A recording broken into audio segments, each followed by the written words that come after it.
acid bases and salts.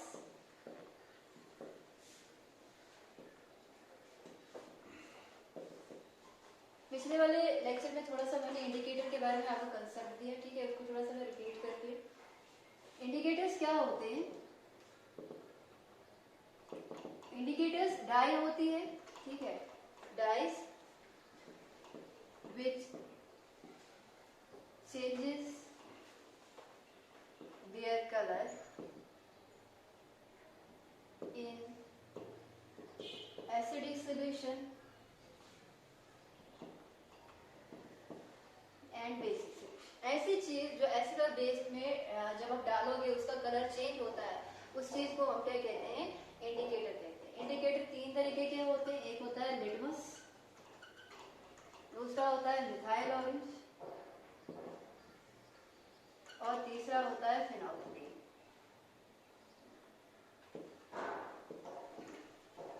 ठीक है, एक है लिटमस, दूसरा है मिथाइल ऑरेंज, तीसरा क्या है? फिनोल्फथलीन। ये जो लिटमस होता है ये होता है नेचुरल इंडिकेटर, ये लाइकन से जो निकाला जाता है। ये दोनों जो होते हैं ये होते हैं सिंथेटिक या आर्टिफिशियल, इनको जो है लैब में बनाया जाता है। ठीक है, जो लिटमस होता है ये भी दो तरीके के होते हैं, एक होता है ब्लू लिटमस, दूसरा होता है रेड लिटमस। अगर आप ब्लू लिटमस पेपर जो है वो किस में डालते हो? एसिड में डालते हो, तो एसिड उस लिटमस को रेड में कन्वर्ट करता है। ठीक है, it changes its colour into red in acidic solution. ठीक है, और रेड लिटमस में क्या आएगा आपके पास? It changes its colour into blue in basic solution. इसका मतलब कि अगर आपके पास एक सॉल्यूशन है, आपने उस पर रेड लिटमस पेपर डाला, अगर वो ब्लू में कन्वर्ट हो रहा है तो जो आपने सॉल्यूशन लिया है वो एक बेस है। और अगर आपने एक सॉल्यूशन लिया है जिसमें अगर आप ब्लू लिटमस पेपर डाल रहे हो, अगर वो किस में कन्वर्ट हो रहा है? अगर वो रेड में कन्वर्ट हो रहा है, दैट मीन्स जो आपका सॉल्यूशन है वो क्या है? वो एसिडिक है। याद रखना, बेस को अगर आप ब्लू लिटमस पेपर डालते हो वो जो है वो चेंज नहीं होता है। एसिड में अगर आप रेड लिटमस पेपर डालते हो वो चेंज नहीं होता है। रेड ब्लू में तब चेंज होगा अगर आपके पास सॉल्यूशन बेसिक है, ब्लू रेड में तब चेंज होगा अगर आपके पास सॉल्यूशन जो है वो एसिडिक है। ठीक है, उसके बाद मिथाइल ऑरेंज जो होता है उसका जो न्यूट्रल कलर होता है, ठीक है, दैट इज ऐसे जो हम उसको देखते हैं उसका जो न्यूट्रल कलर होता है वो होता है ऑरेंज। और एसिड में डालने पे इसका जो कलर हो जाता है वो रेड चेंज हो जाता है, और जब आप इसको बेस में डालते हो तो ये ऑरेंज से किस में कन्वर्ट हो जाता है? येलो में कन्वर्ट होता है। तो अगर मिथाइल ऑरेंज डालने पे वो जो है रेड में कन्वर्ट हो रहा है मिथाइल ऑरेंज का कलर, तो इसका मतलब सोल्यूशन आपका एसिडिक है। और अगर येलो में कन्वर्ट हो रहा है इसका मतलब जो सोल्यूशन है वो आपका बेस है। उसके बाद फिनोल्फथलीन, इसका जो कलर होता है वो क्या होता है? जिस कलर में से नेचर, ठीक है, इसका कोई कलर नहीं होता है। एसिड के केस में अगर आप एसिड में फिनोल्फथलीन डालते हो तो वो क्या रहता है? वो कलरलेस ही रहता है। लेकिन अगर इसी को आप जो है वो बेस में डालते हो, इसका कलर किस में कन्वर्ट हो जाता है? पिंक में कन्वर्ट होता है। ठीक है, तो अगर फिनोल्फथलीन डाल रहे हो, अगर इसका सोल्यूशन पिंक में कन्वर्ट हो रहा है तो जो सोल्यूशन है वो क्या होगा? वो बेस होगा। और अगर इसका कलर जो है वो कलरलेस ही रह रहा है, ठीक है, इसका मतलब जो सोल्यूशन है आपका वो क्या है? वो एसिडिक है। ठीक है, ये थे आपके पास इंडिकेटर्स। कुछ और भी इंडिकेटर्स होते हैं जिनको हम क्या कहते हैं? दूसरे कैटेगरी के इंडिकेटर्स जिनको हम कहते हैं olfactory indicators. Olfactory indicators, olfactory का मतलब क्या होता है? ये स्मेल से जो है कुछ है डेजिग्नेट करता है, मतलब जो जिनकी स्मेल से हमें पता चले कि कोई चीज एसिडिक है या फिर बेसिक है। इसमें एग्जांपल आएगा आपका ऑनियन। ठीक है, जब आप क्या करते हो, आपकी शर्ट, ऑनियन जो होता है ना, ऑनियन का जो स्मेल होता है, ऑनियन का स्मेल डिसअपीयर होता है किसमें? बेसिक सॉल्यूशन में। वेयर इसकी स्मेल जो होती है वो रिटेन रहती है, स्मेल जो होती है वो रिटेन रहती है किसमें? एसिडिक सॉल्यूशन में। किसमें रहती है? एसिडिक सॉल्यूशन में।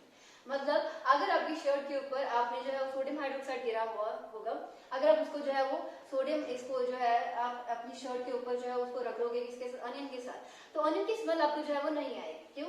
क्योंकि वहां पर जो सोल्यूशन है वो क्या है? वो बेसिक सोल्यूशन है। वेयर एसिड क्या, अगर आपकी शर्ट के ऊपर एसिड गिरा होगा उसके ऊपर ऑनियन रख लोगे तो आपको जो है वो ऑनियन की स्मेल जो है वो आएगी। ऑनियन अपनी स्मेल जो है वो रिटेन करना है एसिडिक सोल्यूशन में। वेयर अगर आपको स्मेल नहीं आ रही है ऑनियन की, आप रगड़ रहे हो ऑनियन को फिर भी आपको स्मेल नहीं आ रही है, आपकी शर्ट के ऊपर सोडियम हाइड्रोक्साइड गिरा है, आप उसको जो है वो सोडियम अनियन के साथ रगड़ रहे हो, तो अनियन की जो स्मेल होती है वो जो है वो नहीं आती, वो डिसअपियर हो जाती है बेसिक सोल्यूशन। तो अगर डिसअपियर हो रही है दैट मींस बेसिक है, और अगर रिटेन रह रही है इसका मतलब वो एसिडिक सोल्यूशन। ठीक है, तो ये थे कुछ इंडिकेटर्स। इंडिकेटर्स का मतलब क्या होता है, ऐसी चीजें जो अपने कलर से हमें ये बता सकती है कि एसिड है कोई चीज या फिर बेस है। ठीक है, 3 तरीके के हैं। लिटमस जो होता है वो आपका नेचुरल होता है इंडिकेटर, ये लाइकन से लिया जाता है, लाइकन से प्लांट होते हैं। ठीक है, वैसे ही जो आपकी मिथाइल होती है, फिनोक्सिन होती है, वो सिंथेटिक होती है, इनको हम लैब में बनाते हैं। जो आपका लिटमस होता है वो भी 2 तरीके के होते हैं, यहाँ पे मैंने बता दिया। ब्लू को जो है रेड में कन्वर्ट करता है एसिड, रेड को जो है वो ब्लू में कन्वर्ट करता है आपका बेस। वैसे ही मिथाइल ऑरेंज का अपना कलर ऑरेंज होता है, अगर वो रेड में कन्वर्ट हो रहा है तो किसी सोल्यूशन में डालने पे अगर उसका कलर रेड हो रहा है दैट मींस सोल्यूशन एसिडिक है, और अगर किसी सोल्यूशन में डालने पे इसका कलर येलो हो रहा है तो सोल्यूशन बेस होगा। फिनोक्सिन ऐसे कलरलेस होता है, एसिड के केस में वो कलरलेस ही रहता है, लेकिन बेस के केस में वो पिंक बन जाता है। और मैंने बोला कि कुछ दूसरे तरीके के इंडिकेटर्स भी होते हैं जिनको हम ऑल्फैक्टरी इंडिकेटर्स कहते हैं, जिनकी स्मेल से जो है वो क्या कहते हैं, क्या होता है, हम डेजिग्नेट कर सकते हैं कोई चीज एसिड है या फिर बेस है। नेक्स्ट है आपके पास ये थे इंडिकेटर्स।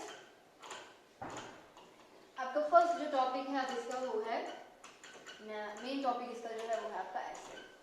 एसिड की प्रॉपर्टीज वगैरह आपने पढ़नी है। ठीक है, एलिनियस कंसेप्ट भी हम पढ़ेंगे एसिड के बारे में। सबसे पहले देखेंगे एसिड की प्रॉपर्टीज। Properties of acids.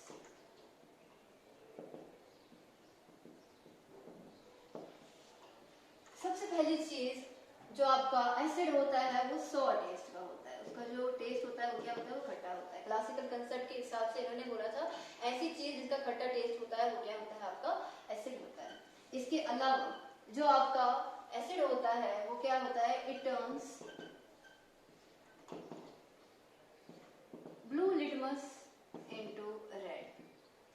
मतलब अगर आप किसी सोल्यूशन में ब्लू लिटमस पेपर डाल रहे हो, अगर वो सोल्यूशन एसिड होगा तो वो किसमें कन्वर्ट कर देगा, रेड में कन्वर्ट कर देगा। तो अगर ब्लू लिटमस रेड में कन्वर्ट हो रहा है किसी सोल्यूशन में डालने पे, तो वो जो सोल्यूशन होगा वो क्या होगा, वो एसिडिक सोल्यूशन होगा।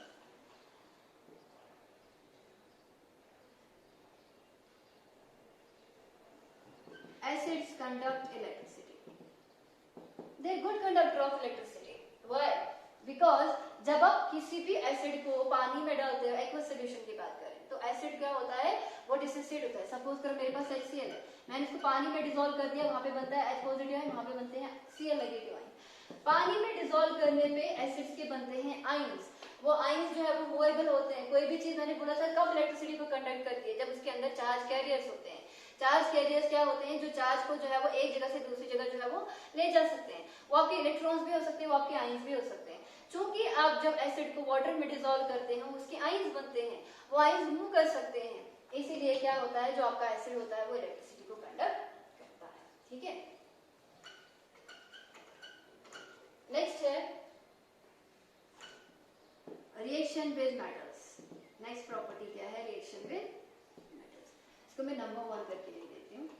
Number 1 is a sour taste का होता है, number 2 is turn blue litmus into red, number 3 it can conduct electricity due to the formation of ions in solution. Number 4 reaction with metals. Metals के साथ react करने पे जब आप acid को मेटल के साथ ट्रीट करते हो, आपके पास सॉल्ट बनता है हमेशा और आपके पास हाइड्रोजन गैस निकलती है। ठीक है, और ये मेटल्स कौन से होते हैं, एक्टिव मेटल्स होते हैं। इनएक्टिव मेटल्स भी कुछ होते हैं वो हाइड्रोजन गैस को रिलीज नहीं करते, जिसमें आपके बहुत सारे मरकरी वगैरह जो है वो गोल्ड वगैरह आते हैं।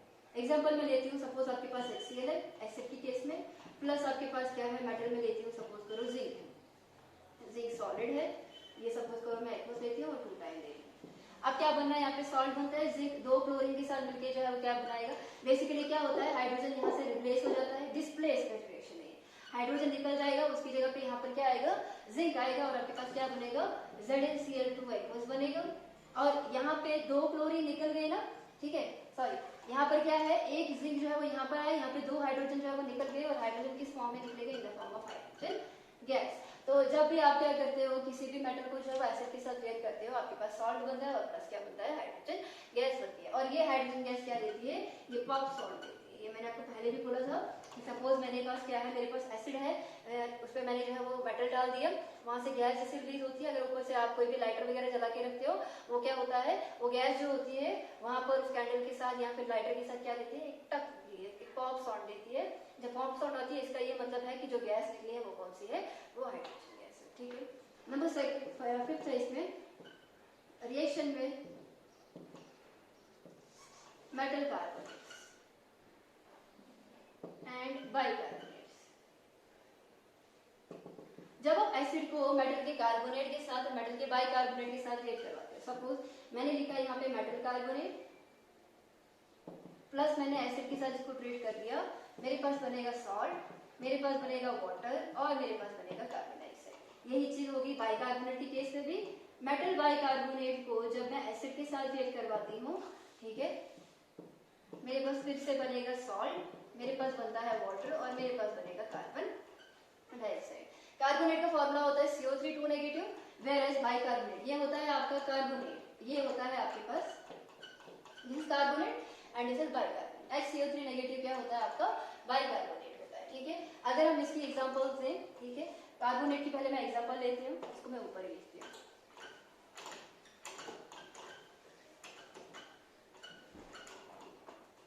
सपोज मैंने क्या लिया Na2CO3 that is metal carbonate, ठीक है, sodium carbonate metal carbonate, plus क्या आया आपके पास HCl, 2 टाइम लिखना पड़ेगा क्योंकि यहाँ पे हाइड्रो NaCl बनना है, ठीक है, दो यहाँ से क्लोरीन के साथ, तो क्या होगा 2 Na 2 क्लोरीन के साथ मिलके जो है वो NaCl बनाएगा that is your salt, plus यहाँ पे वाटर बनना है और प्लस यहाँ पे कार्बन डाइऑक्साइड बनेगा, ठीक है ना। यहाँ से 2H इसके ऑक्सीजन के साथ मिलके वाटर और यहाँ पे CO2 बचेगा, वो कार्बन डाइऑक्साइड के फॉर्म में जो है वो निकलेगा। बाइकार्बोनेट की एग्जांपल अगर हम दें NaHCO3 प्लस आएगा इसके साथ भी HCl, एक Na एक Cl के साथ मिलके क्या बनाएगा NaCl, यहाँ पे आपके पास 2H और यहाँ पे आपका ऑक्सीजन दैट इज वाटर और यहाँ पे आपके पास बचेगा एक और carbon dioxide that is salt plus water plus carbon dioxide. जो कार्बन डाइऑक्साइड यहाँ से निकलती है it turns lime water into milky and lime water milky. Lime water जो है इसको देखो, जब भी आप किसी भी कार्बोनेट में जो है वो एसिड डालते हो ना, वहां से गैस निकलती है that is carbon dioxide gas. उस गैस को टेस्ट करने के लिए कि जो गैस निकल रही है कार्बन डाइऑक्साइड गैस ही है या फिर नहीं है, उसके लिए टेस्ट होता है क्या कि उस गैस को आप क्या करते हो, आप जो है लाइम वाटर में से पास करवाते हो। लाइम वाटर क्या होता है CaOH2 that is calcium hydroxide, this is your lime water. इसमें अगर मैं कार्बन डाइऑक्साइड गैस को पास कर रहा हूँ तो क्या होता है आपके पास जो है वो कैल्शियम कार्बोनेट बनता है, इसी के होते हैं वाइट पीपीटी और बनता है आपके पास वाटर। लेकिन अगर आप एक्सेस ऑफ कार्बन डाइऑक्साइड को जो है वो पास करवाते हो देन मिल्कीनेस डिसअपियर्स, ठीक है। कैसे होता है वो CaCO3 plus water plus carbon dioxide it gives CaHCO3 whole, ठीक है। ये क्या होता है कैल्शियम बाइकार्बोनेट। अब जरा इस चीज को समझो, देखो मैंने क्या बोला कि मेरे पास सपोज करो एक बीकर जैसा है या फिर कोई भी टेस्ट ट्यूब वगैरह है, इसमें मेरे पास क्या है, मेरे पास है NaHCO3 सोडियम बाइकार्बोनेट है और इसमें मैंने क्या डाल दिया HCl डाल दिया, ठीक है। मैंने इसको थोड़ा सा हीट कर दिया, यहाँ से मेरे पास एक छोटा सा हम बोल सकते हैं होल जैसा किया हुआ है, यहाँ से एक पाइप जैसी एडजस्ट की हुई है और यहाँ पे मेरे पास क्या है, इधर मैंने जो दिया हुआ है वो लिया है calcium hydroxide that is lime. होता क्या है जब आप हीट करते हो तो ये इन दोनों के साथ जब रिएक्ट करता है तो आपके पास क्या बनता है NaCl बनेगा, वाटर बनेगा और कार्बन डाइऑक्साइड बनेगा। अब NaCl जो है सॉलिड फॉर्म में होगा वो भी यही रहेगा, वाटर लिक्विड फॉर्म में होगा वो भी यही पे रहेगा। इन दोनों के रिएक्शन से आपके पास कार्बन डाइऑक्साइड गैस बनती है, तीसरी गैस यहाँ पे, ठीक है ना, तीसरा जो प्रोडक्ट वो कार्बन डाइऑक्साइड गैस क्या हो जाएगा, यहाँ से निकल आएगी और जब आप इसको लाइम वाटर में से पास करवाते हो, लाइम वाटर जैसे पानी का कलर होता है वैसे ही लाइम वाटर का भी कलर होता है, क्लियर सोल्यूशन। जो ही कार्बन डाइऑक्साइड गैस होता है तो वहाँ पे व्हाइट कलर बिल्कुल जो है यहाँ पे आ जाता है। क्यों? क्योंकि जब आपके पास लाइम वाटर में से आप कार्बन डाइऑक्साइड गैस को पास करवाते हो आपके पास व्हाइट कलर क्यों होता है, क्योंकि अब जब कैल्शियम हाइड्रोक्साइड जो है वो कार्बन डाइऑक्साइड के साथ मिलता है तो वो क्या बनाता है, कैल्शियम कार्बोनेट बनाता है जिसका कलर व्हाइट होता है। तो तभी बोलते हैं कि कोई भी चीज अगर लाइम वाटर को जो है वो मिल्की बनाती है, मतलब जो गैस निकली है वो गैस जो वहां से पास हुई वो क्या है, कार्बन डाइऑक्साइड गैस। सो हम ये बोल सकते हैं कि मेटल कार्बोनेट को जब एसिड के साथ रिएक्ट करते हो तो आपके पास जो गैस निकलती है वो निकलती है कार्बन डाइऑक्साइड, बिकॉज उस कार्बन डाइऑक्साइड गैस ने लाइम वाटर को जो है मिल्कीनेस बना दिया। लेकिन अगर हम क्या करें, excess of carbon dioxide gas जो है इसमें डालते रहे, कुछ टाइम के बाद क्या होगा, जो मिल्कीनेस आई होगी वो भी क्या हो जाएगी, वो डिसअपियर हो जाएगी। ऐसा क्यों? देखो जितना भी यहाँ पे सोडियम बाइकार्बोनेट था उसने HCl के साथ मिलके बना दिया, NaCl भी बना दिया, वाटर भी बना दिया और जितना कार्बन डाइऑक्साइड बनाना था वो बना चुका। अब कार्बन डाइऑक्साइड गैस यहाँ पर जो है कैल्शियम हाइड्रोक्साइड के साथ जो है मिल रहा है, कैल्शियम हाइड्रोक्साइड जो है वो मिल्कीनेस तब तक आएगी जब तक आपके पास ये कैल्शियम हाइड्रोक्साइड जो है वो प्रेजेंट है। दैट इज ये दोनों मिल रहे हैं, आपके पास milkiness that is calcium carbonate बन रहा है। कुछ ऐसा टाइम भी तो आ जाएगा कि जो आपके पास लाइम वाटर है जितना प्रेजेंट था वो सबका सब इसमें कन्वर्ट हो गया, ठीक है, सबका सब इसमें कन्वर्ट हो गया, आप फिर से और कार्बन डाइऑक्साइड गैस पास करवा रहे हो। अब ये कार्बन डाइऑक्साइड गैस इसमें तो इसके साथ तो रिएक्ट नहीं करेगी क्योंकि ये बचा नहीं है। अब बचा क्या है, बचा ये है आपके पास इस कंटेनर में, दैट इज कैल्शियम कार्बोनेट बचा है यहाँ पे वाटर बचा है। अब इन दोनों के साथ ही कार्बन डाइऑक्साइड ने क्या करना है, रिएक्ट करना है। जब इन दोनों के साथ कार्बन डाइऑक्साइड गैस रिएक्ट करता है आपके पास क्या बनता है, कैल्शियम बाइकार्बोनेट बनता है, दैट इज मिल्कीनेस क्या हो जाती है, वो डिसअपियर हो जाती है, ठीक है। तो जब भी आप मेटल के कार्बोनेट के साथ जो है वो रिएक्ट करवाते हो एसिड को, तो आपके पास सॉल्ट बनता है, वाटर बनता है, प्लस कार्बन डाइऑक्साइड गैस जो है वो बनती है, which turns lime water milky, and this milkiness disappears after some time due to the formation of calcium bicarbonate. Next है reaction with base. इस रिएक्शन को कहते हैं न्यूट्रलाइजेशन रिएक्शन।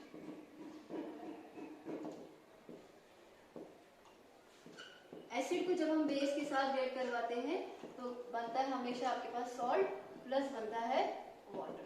फॉर एग्जांपल आपके पास क्या है, एसिड लेंगे HCl, बेस लेंगे सोडियम हाइड्रोक्साइड, ठीक है। यहाँ पर क्या होगा, एक्सचेंज ऑफ आयन होगा, ये NaCl के साथ मिलकर NaCl बनाएगा और OH के साथ मिलकर जो है वो वाटर बनाएगा। This reaction is called as neutralisation reaction. Next है reaction with metal oxide.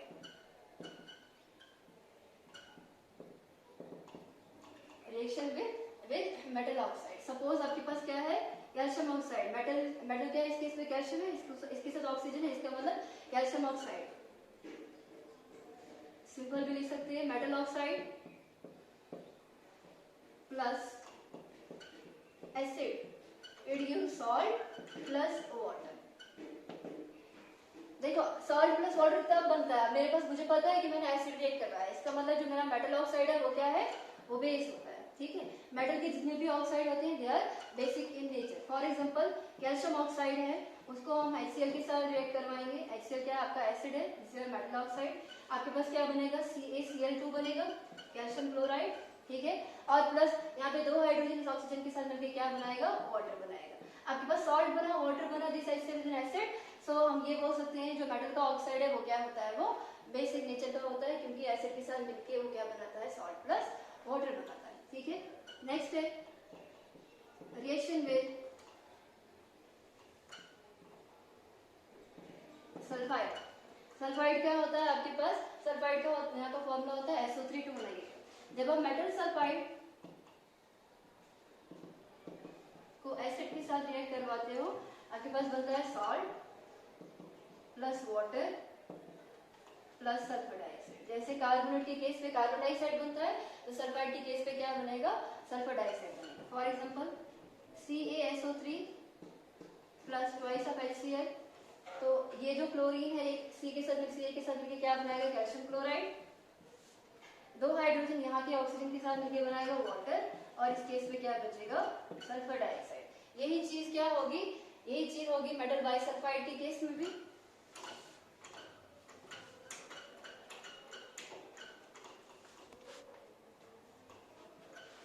Metal bisulphide में भी क्या होगा, मेटल बाइसल्फाइड में भी जो है वो सेम रिएक्शन जो है वो होगी, ठीक है। सपोज मैंने क्या लिखा,